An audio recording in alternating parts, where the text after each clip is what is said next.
Okay, we arrived at the last step of the business roadmaps approach, the roadmap itself, step 5 of the approach. And in the roadmap we are going to describe how the entrepreneur will achieve his ambition, which steps to take and when to take these steps. And the roadmap is a combination of a goal tree and a milestone planning. And the goal tree gives several goals that you need to achieve in order to realize your ambition. So formulate 4, 5, 6 goals, not in too much detail. It's big steps in the roadmap. Formulate first 4 to 5 to 6 goals, sub-goals. And when you have done that, formulate actions per goal. Which action do you have to realize, to achieve in order to achieve the sub-goal? And if you have done that, you have a goal tree, as they call it. And then the question is, when are you going to take which step and how much time does it take? So then we make a milestone planning. And we use timelines for that. So we draw timelines in the roadmap saying, okay, we start at this time with this action and it will take, for example, 4 to 5 quarters. Because normally we don't go any deeper than a quarter of a year. And when you have done that for all sub-goals, all actions, you have a first draft of a roadmap. But what you often see is that entrepreneurs are really busy in the beginning of the roadmap and at the end of the roadmap you have nothing to do. That's logical because entrepreneurs are impatient. They want to do everything right away. And the future is difficult to forecast, so they plan everything in the first part of the roadmap.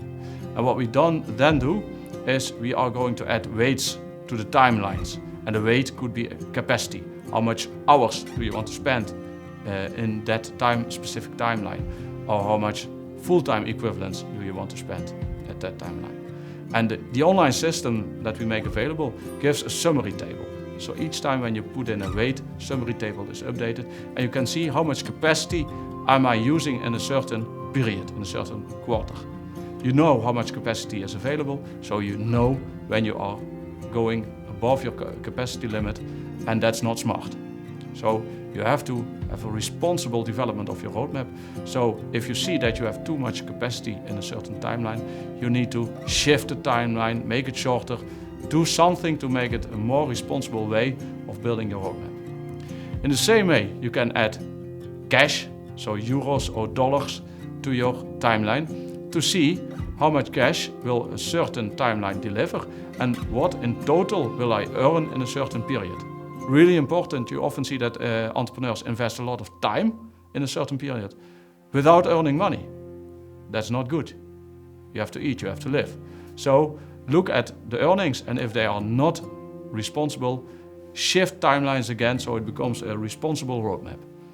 And the last thing we do with the roadmap is we make a copy of a roadmap that you have set up, and we are going to assume that something happens during the roadmap. For example, there is a sudden drop in revenue. What are you going to do to recover from that to achieve your ambition in 5 to 10 years' time? So you make alternative roadmaps, and when you do that, you get a feeling of certainty. You get a grip on the future because you know in a certain scenario what you should do to achieve your ambition. And that's something that entrepreneurs really like because the future is uncertain, but with a roadmap you make it a bit more certain and you know what to do when something happens. This is the last step of the roadmaps approach, and together all 5 steps formulate your strategy.